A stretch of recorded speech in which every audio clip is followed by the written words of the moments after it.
I don't know how to start this one. I've got no ideas. I've got no funny bits to get into it. But yeah, a lot of shit that I didn't see coming, I'm not gonna lie. It's windy as fuck outside. Looks like a storm going on. Sharknado. Maybe that's a funny way I could start. A big fucking shark just boosh, takes my head off and I'm sitting here like, whoa, fucking Alright, fucking, let's start. So on Thursday night, we had Carlton taking on Essendon. I was actually at this game, and if you weren't, and if you didn't watch it on TV, you didn't really miss too much. There were patches where Essendon looked alright, and there were patches where the Blues looked alright, but I'd say overall, this was shit. From both teams, this was shit. Carlton should have fucking ran over them, like, should have fucking Rajah Jacksoned them. Oh, that's a contentious one, but we'll leave it in there. There was a little moment where the Bombers had some cool energy, and it felt like there maybe was a comeback victory coming, but no, it from the very start of the game kind of had the vibe that, yeah, Carlton are going to win. Ending the season wise, I think Essendon would be looking forward to just getting fucking done with it. It doesn't really matter. No one was expecting them to do much with the list because of the injuries and shit like that, so no one was really like putting high pressure on this game or anything for what it means for season narratives and shit like that. With Carlton, it's a goodbye game to a couple of your players from the sounds of it. TDK is officially gone to the Saints, which is interesting. I think that with the Nasri sign brings a lot of like, what's the word? Like attractiveness to that club now as a destination for other players or other people coming up through the draft. Like, it's a very hot club to be at right now because there's a lot of talent being pulled towards there. Nas is obviously fucking exciting and everyone's all over him right now. So that's a good look for the Saints. In terms of the Blues, you got Jack Silvani. Kind of everyone's sort of saying he's gone. I don't know how true that is. Obviously, no one really knows these things. And Curnow, both potentially going and being linked to other clubs, being Collingwood and the Swans, respectively. Swans need a key forward, so they'll be willing to throw a bunch of money at Curnow, and he hasn't been in the best form for the past couple of years compared to what he has provided in the history. You know, he's still a fucking big name talent that they're going to be searching for. So, I don't know. It's a weird feeling for the Blues. They survived the season and they didn't get embarrassed in the last game of the year. I think that that's a good thing for the club and the culture. Yeah, it's still not a position I'd necessarily like to be in. I managed to talk a whole lot about this game for it being the fucking most boring thing I've ever seen. Friday night, we actually had some really good footy. The first game of the night being Collingwood and Melbourne. Schmelbourne actually did really well here, and that was kind of like the way that I said this could happen. Melbourne could put up a really good fight, and Collingwood didn't win by as much as I thought they would. Maybe put that up to Melbourne playing really well, playing sort of past expectations, although Stephen May, what the fuck are you doing, brother? Defensively, Melbourne is shot. Going forwards, they're shot. There's a weird fucking tip-off effect at Melbourne, where their midfield's pretty alright, and their forward and back line's just... what the fuck? If it wasn't for a couple key players, Melbourne would be in the fucking shit. And you could almost say the same for Collingwood right now, which is crazy because system, they could bring in a fucking bunch of 10-year-olds and play the system and they'd beat anyone. That was me. That was me a couple months ago. I'm not gonna fucking lie. Trend hopper, fucking call me Kane Corn. Right now, they don't look great. Their finals campaign will be really interesting, and I'll get into that in a little bit, but I can't say that this game gave me big hopes for them going deep and turning it around. Yes, they got the win, and they got a tight win, which I think is important for their mentality going forward. They get a few back with injury and all that sort of shit, so there's all the variables and shit. But honestly, in this game, they looked vulnerable. They looked exploitable in areas, mainly their defense. Their defense is fallen away from what it used to be, and I don't know if that's based on like individuals within the team underperforming, and then that just like giving holes that leave a bunch of little leaks and cracks into the boat, and it's starting to sink. They're a gettable team in September, that's fun, that's interesting, and I'm kind of glad that they're still in the finals. But you know, I doubt they're going to go too far. But with all that said, it was a pretty fun game. You know, Melbourne did pretty well. It'll be interesting their off season, seeing what happens with Melbourne over the trade period. I don't really know how they dig themselves out of this mid-table hole that they're in right now, where their best is probably bottom of the top 8, their worst is bottom 5. It's a kind of a weird spot to be in, and I don't really know how they get out of it, especially with a like aging list in terms of Max Gawn getting on up there in age. A bunch of other boys in the midfield are past their prime because he's just signed for 1200 decades, so at least there's that. But the other game of the night was probably the more interesting one. They did it for Ken. I told yous they had one more in them, and I'm really fucking happy that they got it done. I can't stress it enough how much it would mean to the club, the supporters, the players, the coaching staff, everyone around them to get that win. It's a big fucking win, and they deserved it. Did the umpires give them it? Listen, I think the dimmer kind of got it right with saying that they got swept up in the emotion of the game. That's probably the best way to do it. When you look at like the free kick count with like the tackles and shit like that, all of the tackles for Port were there. I don't think that is like the stat that means, look at how much fucking the umpires were favouring Port. It was more sort of 50-50 decisions getting given Port, getting given to Port. Those 50-50 decisions all got given to Port. In particular, there was one with Mac Andrew getting pushed off the ball or tackled away from the ball in the last 10-15 seconds of the game, and that could have been a shot on goal to put Gold Coast out in front. Now, but in saying all of that, the Gold Coast Suns lost that game, and I think that they were less hungry, which is insane, because I know that Port's playing for a lot with emotion and that sort of thing in that sort of environment, in that situation, the context of it all. But the Suns are playing for so much fucking more. The Suns were playing for top 4, and it's now impossible. That's fucking, like, what the fuck? How'd they let that happen? How did they not win by 300 points, you know? I'd say that Port, they fought harder. They wanted it more, and they got it done. Don't get me wrong, and I'm not saying that the Suns didn't fight back and that they weren't impressive throughout patches of that night. I don't know, don't put yourself in a position to be within a kick. And yes, you can argue the umpires, but I'd say that it's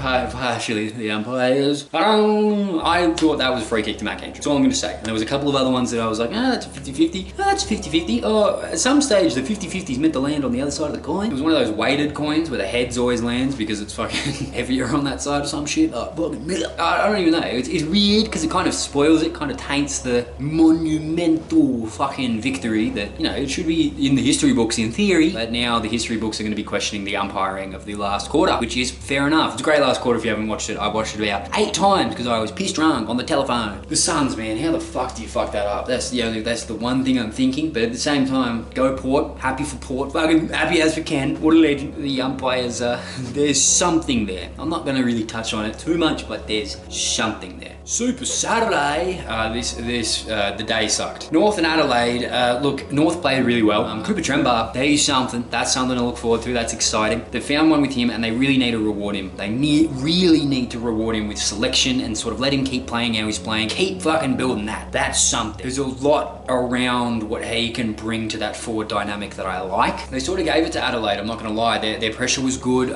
Big names were good. There was a lot to like about this performance, but at the same time, there's holes in their game, and I think that Adelaide weren't necessarily going 100%. It sounds crazy to say, and it's disrespectful. Like, it's disrespectful to fucking look at a game as like, that team's not going to give it 100%, but I don't think they were. They were giving it a fucking shake, and they were not going to let themselves lose this game or put themselves in a position, like a stupid position. But I feel like it was, it's kind of a chance for Adelaide to level their head after the Rankin shit and bank a win, go into the finals, looking back at a win without him and that sort of thing. But for me, looking at North, you just got to think about, like, this is one of those other performances throughout the year that they've had a couple of where it's good, but it's just not good enough. And it's hard to say that you should be good enough. You should be beating Adelaide. That's a pretty tall task. That's a tall task for fucking anyone. I'm not saying that the expectation should be that they should beat them. No, nothing like that. But throughout the year, there are teams that they should have beat, that they played performances like this. These good performances that are good, that had holes, that are good, but they're still good. You just got to hope it's something that they continue to build on going forward into the off season. I'll do a video where I look back at the ladder predictor, and then I'll talk about like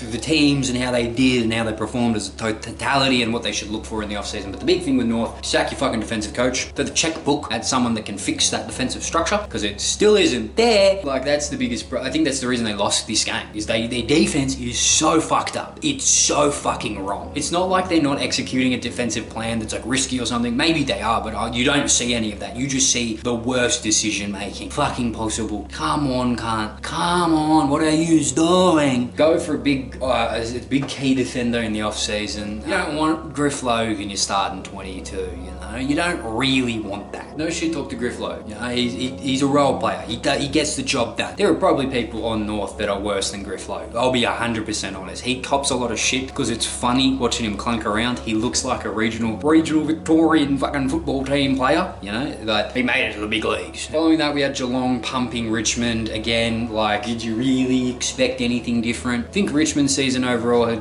been fine, and it doesn't really matter to go into this game with a loss like that. You weren't going to beat Geelong. Geelong beat them pretty comfortably, so this is just like fine shit. This is exactly what you would expect. If it went differently, then this would be a talking point, but right now, fucking, what are you gonna do? What can be said? Sydney beating the Eagles. This is a good performance from Sydney, a very good performance from Sydney. I actually thought that the Eagles might give them a bit more of a scare, a bit more of a shake here. For a patch in the game, the Eagles were up, you know, the Eagles did have that dominance, but they fell away, as they do. They're young, they probably can't run a game out still, and they just don't know what to do while they're ahead of teams. Sydney looked good, that's probably the takeaway. I saw a bit of chat, I think it was Errol Goulden or someone like that, saying that it feels weird to be in a team that they believe is finals quality, that's finished around 10th. And I kind of agree. Like, I think that the Swans have the potential to be a finals team with the list that they've got right now. Give them a key forward and they're going to do damage again. They're going to be dominant. When Heaney lights it up, when the golden three, when Warner, fucking Heaney and Errol Goulden are going crazy, it's crazy to watch. Provided everyone comes back healthy and shit like that, they'll be dangerous next year. That's sort of the feeling around it. It was an adjustment season, getting used to the new coach. It was a good performance. Again, sort of the expected result. Results are results, mate. 4 points on the board. Sunday. Oh, the Giants got it done. Yeah! It was a good patch where I thought we weren't going to. There was the first 3 minutes of the game, I thought, here we go. Percentage booster. Can we climb to top 4? It was possible. It didn't happen. It was a close game, actually. Harry Umberberg kicks the first game in his 200th or 250th. One of the two. Forgive me. Great goal. Great way to start it off. I don't remember who else kicked the next two. Maybe it was, I think Toby got one? Don't know. 2 other great goals. I remember that. Great way to start the game. And then the rest of that quarter, they sort of scrapped it back and managed to make it a really competitive game throughout. Best on ground in my eyes was Toby Green. I loved his performance. It was a bit of a vintage Toby. Captain's goal in the last quarter. Just captain's performance. Taking marks, you know, getting fucking up there. He was doing it all. He really was. He was putting on good pressure. He was clean as well. He wasn't dirty scrapping, which I appreciate. Surely don't get suspended right before the finals, Toby. Thank you. But no, it was a really good victory. I think it was good to have another one of those like really close, scrappy victory wins that we have to do. You know, our club's good at that. Although we have the ability to do it, we're generally not a team that blows the other team out. We like to play fucking shootouts. We like to have free flow and running open brand football, which gives the opposition a lot of chance to score. And at the very beginning of the game, I think that our game was being played against the Saints. But as the match went on, they were able to sort of tighten up their defense and bring it to their terms a bit more. Windhager went insane. Nas played alright, you know, pretty good, but wasn't the difference. I think interestingly, but I think we put a fair bit of work into him. Our game plan was good, and so was theirs. They came for us real hard, and they you know, with some shit like 7 lead changes in the second half. I did have confidence the whole match, and it paid off. We ended up getting it done, and I feel like we got it done in a Giants fashion. We're gonna have a lot of energy going into the finals. We're gonna need it, but you know, I was happy with this. It was real happy. It was a very hungover watch. This was a very fucking, not gonna lie, I was pretty fucking zoned looking at the telly, just going, please fucking win, please fucking win. You know, I'm over the moon, to be honest. I'm probably not showing it because a little bit torn over watching an attempted murder. Don't make it about race. How about that, eh? How about that cunt's fucking lunatic, chuck him in jail, fucking kill him, all you want. But don't make it about race. The political arc will start. It will. Trust, one day. Fuck, one day. Moving on. Dogs and Freo game. You couldn't have dragged this prediction out of me. I had zero chance thought it was gonna happen, to be honest. I thought even if Freo had the entire game on their terms, they wouldn't be able to outscore the Dogs. And they did handedly. This was one of the biggest scores that Freo have kicked all year. That's insane. I know the Dogs have got a really patchy and, to be honest, shitty defense. That's not to take away from individual defensive players, Rory Lobb and Bailey Dale. Bailey Dale's a lock for the All-Australian, surely. He's having a blinder. But their defensive system is pretty shit. They're missing something in the back line that locks it all together. They don't really have a true key, you'd say. You know, Rory Lobb is a bit of an intercept, a bit of a one-on-one kind of guy, but he's not what you want to build your defense around. You want someone a bit more solid than that. It's not going to get sucked up the ground as much. But fuck, bro. Freo, not gonna lie, I don't know how they did it. I fell asleep during this game. My game finished and it was nap time. The Dogs were up by 20 points at quarter time, and I was like, all right, fucking here we go. Woke up at the end and was like, how the fuck did that happen? You know, watching it back, fucking, how the fuck was this happening? Freo are good. I just have to admit that Freo are good. They got some dynamic shit going on in that forward line. Jai Amos is actually playing some alright footy, which he hasn't all fucking year, so that's kind of scary. Surely don't just sneakily come into great form right at the end of the year in finals campaign when other teams probably aren't going to be putting much attention into him, especially with Patrick Voss kind of emerging as like a serious footy player. I've said it for every fucking past week. I've been saying, look, I don't really like Patrick Voss, but fuck, he's serious. He's winning me over. But then I remember his nickname is the Prancing Pony. So I don't really like fucking Patrick Voss, but you know, he's winning me over. But fucking, Jesus Christ. They got it fucking done, bro. They just got it done. Kind of fucking crazy that the Dogs are in this position again. Just coming shy, just missing, just not getting it done at the end of the day when they looked so fucking dangerous. They fooled me. They flat track bullied. And on. Do Freo win the flag? Don't think so. But they're a dangerous team that I don't think anyone wants to play in the finals. I'm pretty sure like there isn't a single team in that top 8. Fuck, you could argue us, maybe, us and Freo, that another team would be looking at as like an easy victory. And now you can say that for every top 8 ever, no shit. But what I mean is that it's a fairly even level of talent with Geelong and Brisbane sort of standing above now that Adelaide got those problems, external problems and on-field missing ranking, you know, that is a thing. You'd say that Geelong and Brisbane are probably the two like most solid out of the bunch, out of the strongest sort of outfits. But in saying that, the rest of them all have the potential to shake it up and beat them on any day. And I'm kind of glad that we, as the Giants, generally match up pretty well against Geelong and Brisbane both. Like, we generally match up okay against them. Geelong more so, probably. But, fuck, dude, it's any man's game, I reckon. It's any man's game, and the results of the first round of the finals will really shake shit up. But I haven't even finished the fucking round yet. So let's go on to the next game, which is another one I got wrong. I tipped Hawthorn to beat Brisbane, which didn't happen. Now, Hawthorn were good. I'm not going to pretend like they weren't, but this game, if anything, showed that they're just missing something. That they kind of rely on energy, run, ball movement, and burst moments to keep big scores and keep the lead and everything like that. They're probably missing big body midfielder. Will Day being out, yes, I guess he is that person, but not having that depth on the list in that field, I guess, is hurting them, and I think it's been hurting them all year. That's not to say that they aren't competitive and that they aren't going to potentially make a real tear in finals. They could win it. They could still win it. If you're letting a team kick, what was it? It was like, I'll actually check because it's fucking unbelievable. 11-23, and that score wins 23 points. Fucking 11-23. Fucking 11-23. Brisbane have a tendency to do this, you know, to kick like absolute shit, but just get so many shots on goal that doesn't matter how inaccurately they're kicking, a couple of them will go through, and that actually works enough to be a fucking winning score. We saw this exact inaccuracy lose them the game against Adelaide earlier in the year, where I think in the last quarter of that game, they went 0 for 8 in set shots, or shots on goal at least, and fucking lost that game. The first quarter of this game, they were 0 for 8. Before kicking a goal, they were 8 points.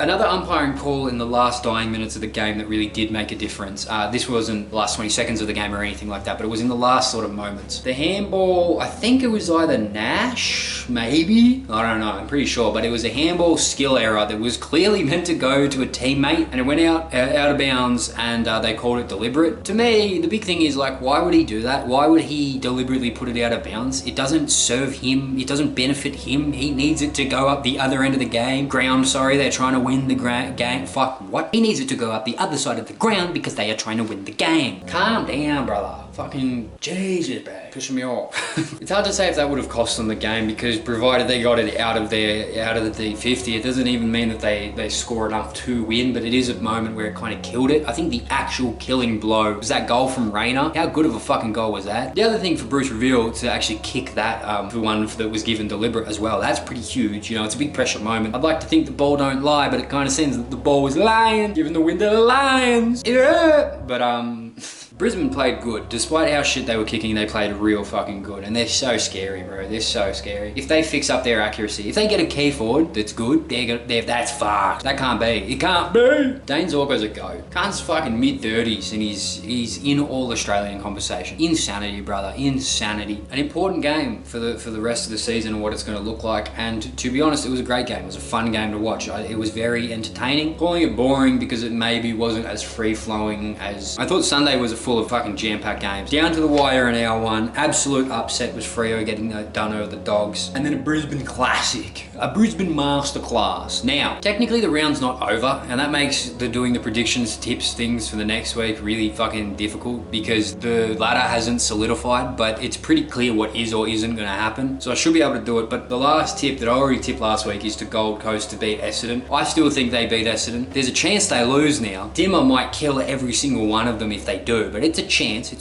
But no, I'm going to be going off of the assumption that they do win, and if they don't, I've only got to change one result really. So, but from what we do know, we can at least predict 2 rounds, 2 games in the first round of the final. Wow, I'm stumbling today, stumbling with the words. Thursday night, first round of the finals, we have Crows and Collingwood at Adelaide Oval. Something about this seems a bit familiar. The last time this game happened, which was a couple of weeks ago, it was good. It was tough, you know. Again, this is one that they got called mad boring because it was fucking stoppage heavy and it was sloppy because it was a little bit wet. But I think that the pressure in that game from both sides was fucking undeniable. And it was the storm fuckery of the Isaac Rankin situation. Maybe that's the first thoughts on video that I do. Maybe that's how we transition into political thinking. Spoiler alert, it's probably going to be. Because everyone's at home is super excited for that, aren't you? You were waiting, lad. You were fucking typing out a comment right now. Brad, I know you were. Yeah, I see you can't. So I'm going to tip Adelaide again. And I tipped Adelaide the first time, last time they played. And I am going to tip Adelaide again. Although I feel like now, more so than last time, Collingwood are in a good position to take this one, to actually win this game. Not only just having the recent experience of playing the Crows and getting really close and, you know, being able to definitely fucking look at where there was areas of Collingwood's game where they failed. There are areas of Adelaide's game failing as well. And you could say the exact reverse for this. No shit. But I feel like with some of the disruption going on with what happened with Rankin, like being in this match, it's going to be fucking tough. It's going to be tight. There's going to be fucking a lot going on in this game. I expect it to get pretty heated. And I'm all for it, you know? I'm all for the fucking theatrics. If that's what the AFL is now, and it's a fucking drama reality TV show with the way that they consider their judgments and shit, fuck it. Let's have this be a bloodbath. I'm all for it. Now, I'm kind of being hyperbolic, but in general, I do think that this will be a very high intensity game. Obviously, both teams playing for a whole lot. It's going to be a respect carving game, you know? It's Pies are either going to establish themselves as, hey, we're really fucking here. And I know you all doubted us for that really long bad patch that no one thought was going to be that long. We all thought they were going to drop off at some stage during the year. We just didn't necessarily think they were going to drop that far and for that long. But they have a chance to scrape it back here. And Adelaide also have a chance to fucking go out and say like, yeah, we don't need Rankin. We don't need the drama. We still are here to fucking win it. It's going to be really interesting, man. I'm really keen for it. And like I said, I'm leaning the Crows still, but I think that the Pies are in with a real chance to shake it up. Really more so than last time. And we all saw how close that was. And I genuinely think that Pies, they're just going to have more to go off, more to build off. And they've almost got more to play for. So really looking forward to that one. That will be a fucking cracker. And the next game was probably the best game of last year, was the Brisbane and Geelong final. So I'm, super fucking looking forward to that one. It's at the G, which is not Geelong's home ground. Funny enough. How do we get to play a fucking game at NG, but they have to play it in the MCG? That's a little confusing. Don't really get the logistics on that one. Regardless, shit, who am I tipping? I haven't actually thought about this. One second, I'm gonna ask me missus what she thinks.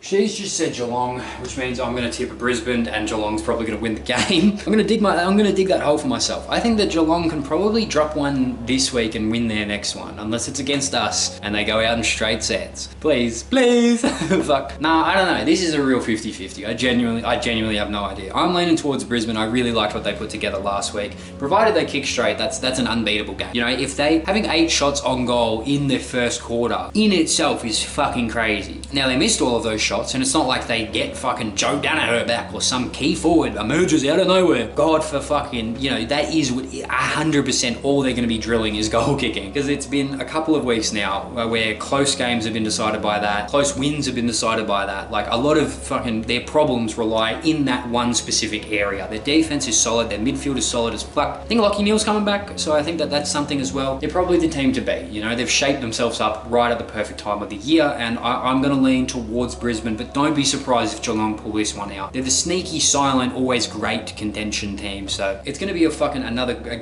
blinder, another cracker. But let's look at what's going to happen with this fucking bottom shit. This is going to be confusing. Theory crafting right now. Let's say that the Gold Coast Suns beat Essendon. depending on how big it is, they'll either end up in 8th or they'll end up in 7th and push Hawthorn down to 8th. So us as the Giants is either going to be playing Hawthorn or the Suns, and Fremantle is going to be playing the one that we don't play. If we play the Suns, I'm going to give it to us. We've done it to them twice this year, the most recent one being the most convincing one, and that was on the road at their home ground, so you'd think that at our home ground we could get it done, please. I'm going to tip us basically versus either of these teams. I think Hawthorn is maybe the harder match for us to win, especially a first round final. That's going to be real tough. They're going to be really trying to prove shit after last year and the embarrassing way they fell out with Port. I'm kind of, you know, hoping they just barely scrape the win by Essendon, but it doesn't really feel like they're going to do that. It kind of feels like they're going to, especially after losing last week, statement game,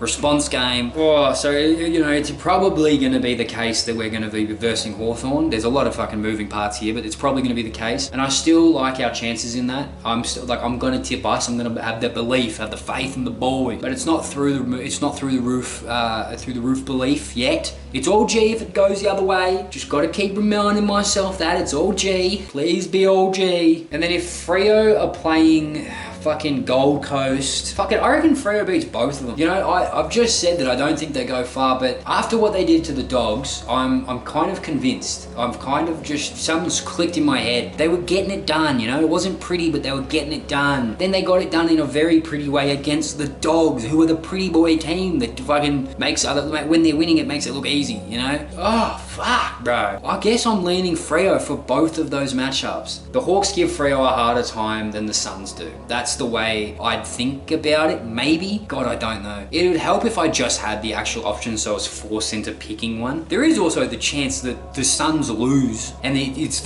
us versus the Dogs at home. If that's the case, fuck, I'm shit scared. Gotta rep the boys. I'm gonna tip the Giants regardless. But that would make Freo play Hawthorn, and I feel, yeah, I'm leaning Freo, bro. I'm leaning them. I don't want them to win. I'd rather both Hawks and Suns beat Freo. I just don't actually know if it happens. I think that the Freo group are really fucking primed to do some damage in September. Don't know if it's not gonna come in.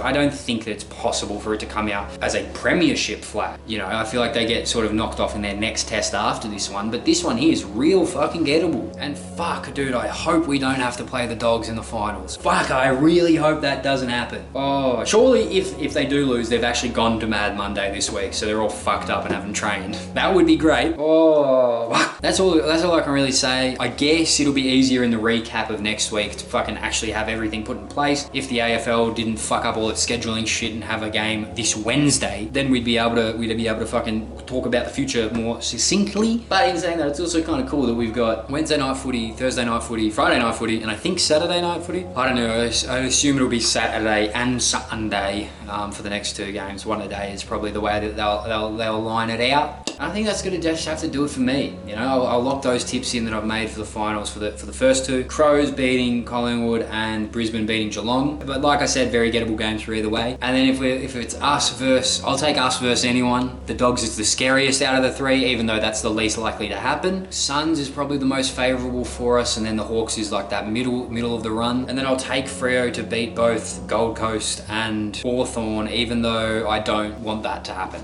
But that's the way I'm gonna do it. That's it from me, guys. We've done it. We made it through the home and away season. How crazy is that? We got here. There was a lot of, you know, looking back at the year, there's lots of things. Let's having a walk down memory lane. There was the whole fucking run in with the law rack, you know. I left the country basically for the first time ever, and I went to the moon. There was all that run in with the police and a bunch of other shit. It's been a hectic year. It's all G, Jack. Don't kill yourself. Just keep pushing. It's all G. You got to keep walking forward on the path of this life, you know. Never give up. Giving up is the ultimate evil that you can ever do. It doesn't matter if your life's really fucking shit. You want to know why? Because you're alive right now, and you've already done the hard part because it's really shit, and it's probably going to get shitter. Don't get me wrong, but you can just keep pushing. It's all G. It's all going to be G. At the end of the life, you know, it might have sucked the entire time, but you made it to the end, and that's all that's important. Never kill yourself. Keep pushing. Never kill yourself. Put that up on a hashtag. Put that on the fucking screen. Yo, it's all G. Fucking